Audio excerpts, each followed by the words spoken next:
From a chef whose weird ingredient combination made Gordon question their sanity. You've gone bananas. That's what's happened. You've gone bananas. To a contestant who got destroyed for rolling their eyes. I can hold that back door open for you if you want. We don't even have to taste Tommy's dish. Don't be disrespectful. These are the moments when judges completely lost it on MasterChef. Starting with a chef whose dish was so terrible that Joe literally threw it in the garbage. Season 1 brought us one of Joe Bastianich's most savage moments. During an elimination challenge, Slim presented what was supposed to be an elevated dessert, a passion fruit fondue. What a fondue, you think of fondue, you go to dessert. Fondue with the protein? Yes. Yes. But what arrived at the judges' table looked nothing like fine dining. When you put lamb on a stick, you've got to at least cut the fat off. There's a lot of ginger in the sauce, right? Yes, sir. When Gordon tasted the dish, he made it clear it was nowhere near MasterChef quality. If we're on a date and you cook that dish for me, I'd go to the bathroom and you'd never see me again.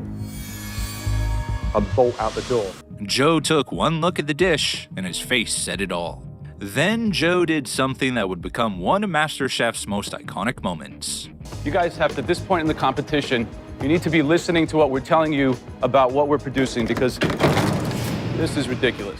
Slim stood there, completely speechless, as her chances of winning went straight into the bin along with her fondue. That was absolutely the worst thing you can possibly do to somebody's dish, is without even tasting it, throwing it away. But Joe throwing one dish in the trash was nothing compared to when he made two contestants throw their own food away. Season 5 featured one of the most chaotic team challenges in MasterChef history. As a team, we want you to conceive, cook, plate, and serve us your dish together. Cutter and Dan were paired together to create a surf and turf dish. And from the very beginning, something was off. He is not listening to what I'm trying to tell him. These proteins don't go together. You need something to balance each other out.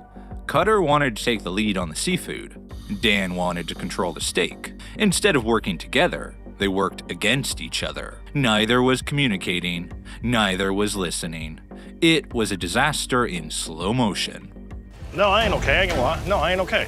Dan goes off on a wild tangent in the pantry, and by the time we got out of there, we ran out of time. And so now it's basically a mystery box now. When time was called, their dish wasn't even complete.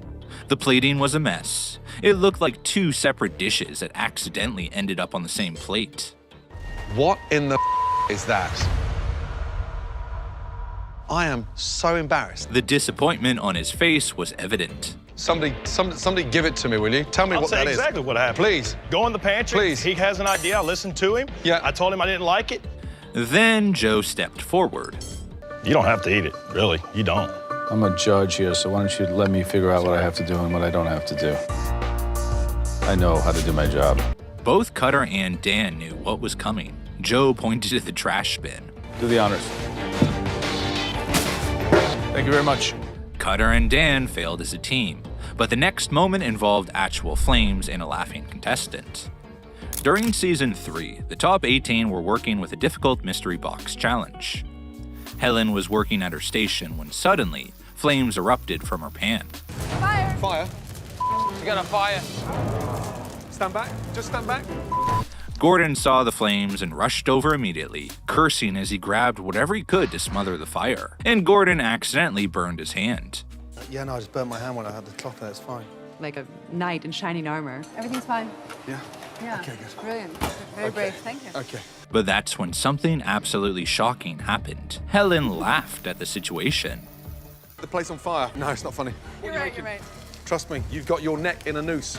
Be careful. Helen's smile vanished instantly as she realized her mistake. It's crazy. I think that's just the lack of experience, and you're seeing a lot of people who didn't know what to do. They're trying to do a little bit of everything. Yeah. Helen apologized profusely, but the damage to her reputation was done. Her nervous laughter had shown a complete lack of professionalism and awareness. Helen's inappropriate laughter was shocking, but the next chef's bluffing drove Gordon absolutely insane. Season 3 featured a mystery box challenge with an unusual pairing: duck and bananas. The judges specifically mentioned that bananas were the ingredient none of them would have chosen. At this point, with so many contestants, it's really about strategy, right? Yep. I think the banana is the devil in the box. It's really the only thing that you couldn't put with the duck breast. Ryan decided to embrace the challenge and created a duck dish with banana components. You managed to cook what we think are the worst 3 dishes of this mystery box challenge. The moment Joe looked at the dish, his disgust was obvious, and his words made sure everyone else felt it as well. It's rendered to the point of being dry. Yeah, you may have some crisp on the skin, but bananas? I mean, it's like, is this a joke? When it was Gordon's turn to judge, he completely blew up at Ryan. Bananas with duck. You've gone bananas. That's what's happened. You've gone bananas. The duck was barely cooked, edible, but just barely. Ryan landed in the bottom 3, and elimination seemed all but certain. But then Ryan did something that made the situation even worse. I just wanted to say that I'm definitely not ready to go home yet. And you were right, the hero of this dish was the duck. And out of the 2 of us, I would say that the duck was better executed by me. Gordon finally had enough. No begging. You're in this competition, competing, not judging. Let's get that right. Have some respect for your fellow contestants.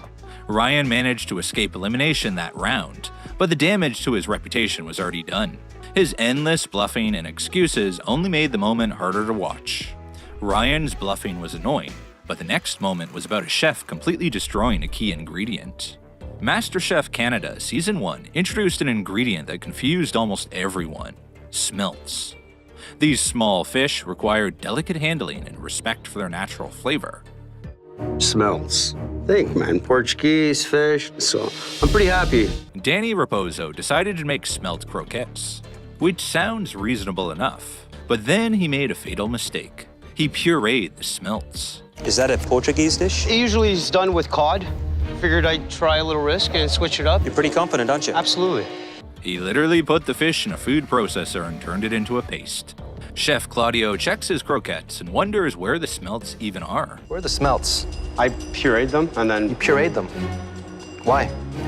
Why would you puree a beautiful fish like that and turn it into mush? When Chef Alvin Lung tasted Danny's croquette, his face said everything. Is this a joke? I mean, this is MasterChef Canada. And you give me this? Danny survived that elimination, but he never forgot the lesson. Respect your ingredients or face the wrath of the judges. Danny's pureed fish angered Alvin, but the next contestant's disaster had Joe questioning everything. Season 3 featured a dessert challenge where contestants had to make one of the 3 classic desserts: tiramisu, strawberry shortcake, or English trifle. Tanya's huge advantage is that she has chosen who will make what dessert. And she decided to get creative. Too creative. Well, you're not going to put it in a form? How are you going to make it? On a plate, kind of more freeform. Wow, that's risky. She added macadamia nuts, which are not traditionally used in tiramisu. The presentation was sloppy, soupy, and looked nothing like what a tiramisu should be. You saw the standard, we put it up there, we asked you to execute it, and you come back with this. It's so disappointing. If it's bad, you will go home. When Joe saw the plate, his face dropped. Felix tried to explain her vision, but Joe was already shaking his head. Why'd you put nuts in here? I like mac nuts. Macadamia nuts and an Italian tiramisu? Are you not understanding what we're doing here? Felix survived that elimination by the slimmest margin, but Joe's frustration with her tiramisu became one of the most talked about moments of the season. Felix's tiramisu was a creative disaster, but the next chef's eye-rolling attitude got him humbled instantly. Season 6's Christopher was already on thin ice during the gnocchi pressure test. When Gordon examined Christopher's dish, he immediately noticed something strange. What is all that stuff? Yeah, it's just a little bit of cracked black pepper. I thought it would just be, a nice presentation, and if you want a little bit of bite. Gordon emphasized, it's the chef's job to season the food correctly. It was a bizarre choice that showed Christopher didn't understand proper technique. Rule number 1, that chefs need to season things smartly and not allow the customer to season it. That's the whole idea. Okay. While Gordon was tasting the gnocchi and providing his critique, something caught Christina Tosi's attention from the balcony. Well, anyway, the size. Christina immediately called him out, and her tone was sharp enough to cut through steel. So, Christopher, rolling your eyes to the balcony while Gordon's tasting your dish, just to be clear, when we say we see everything, we mean it. Christina wasn't going to tolerate that kind of disrespect, not for 1 second. Gordon was up there trying to help Christopher improve, and Christopher's response was to roll his eyes like a petulant child. I can hold that back door open for you if you want. We don't even have to taste Connie's dish. Don't be disrespectful.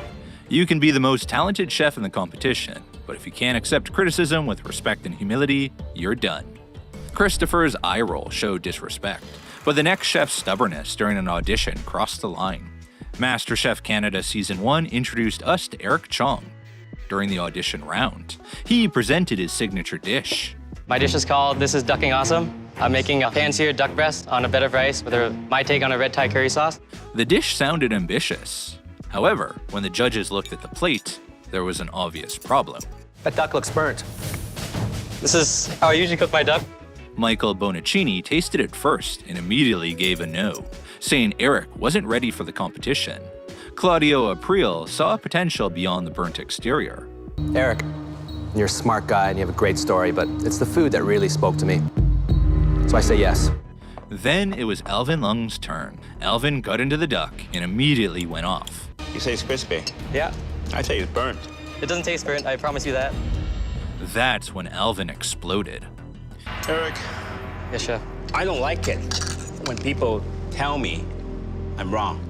He explained that when a chef tells a Michelin-starred judge that something isn't burnt when it clearly is, it shows either delusion or disrespect. Neither was acceptable. Don't argue, because if you argue, we don't want to teach you. Be humble.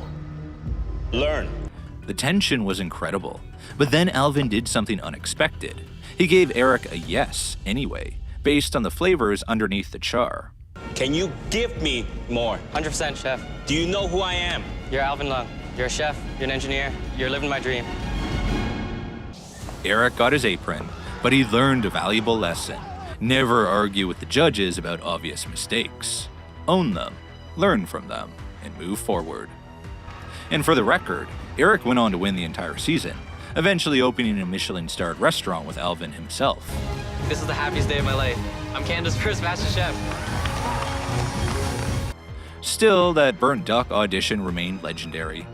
Eric's burnt duck argument was bold, but an entire episode showed what happens when nearly everyone fails at once.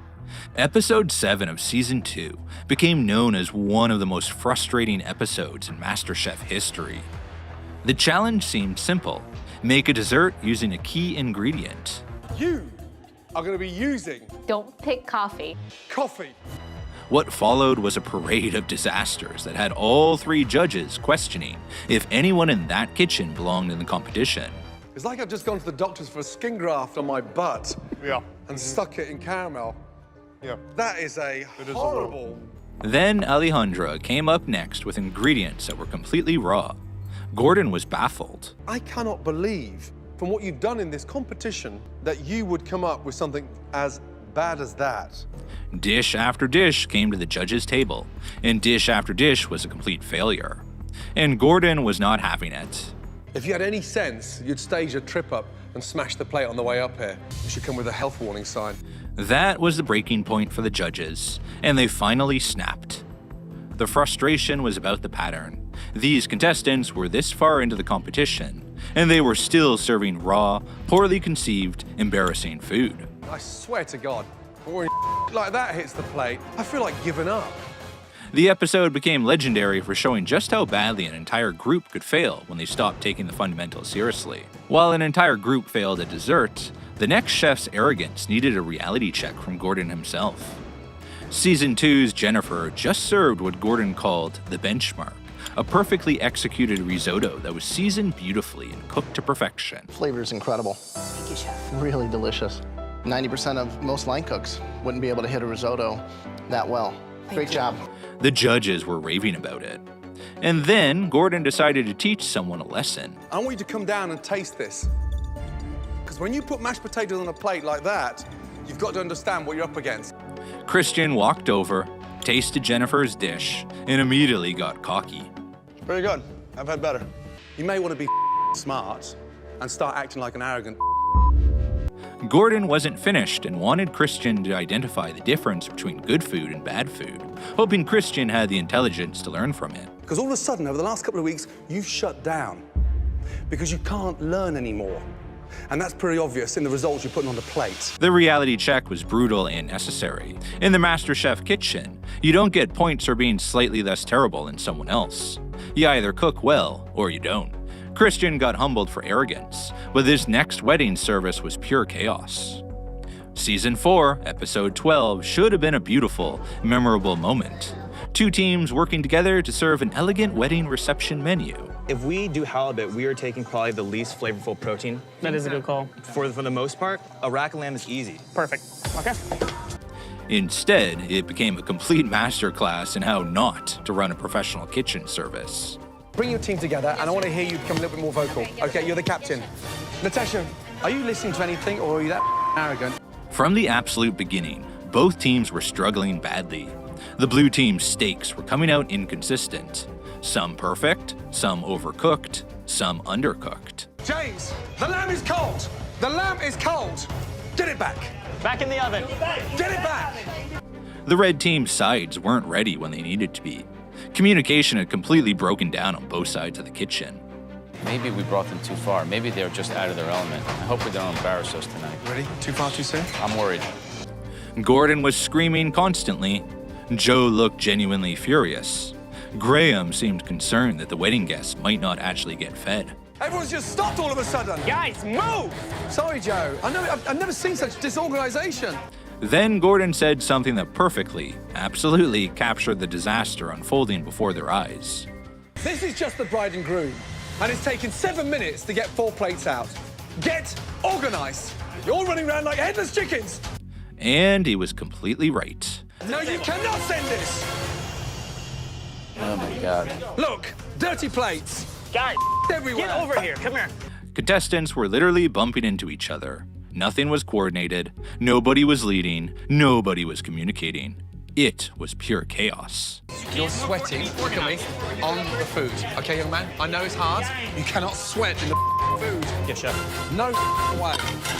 Gordon spent most of the service yelling instructions, desperately trying to salvage something from this absolute disaster. Come on, guys, you can pull this off. Graham could not have been more helpful. He immediately reset structure and how things need to go, put everything in the right place. Both teams had failed spectacularly, and the judges made it brutally clear that this level of complete disorganization would never, ever fly in a real restaurant.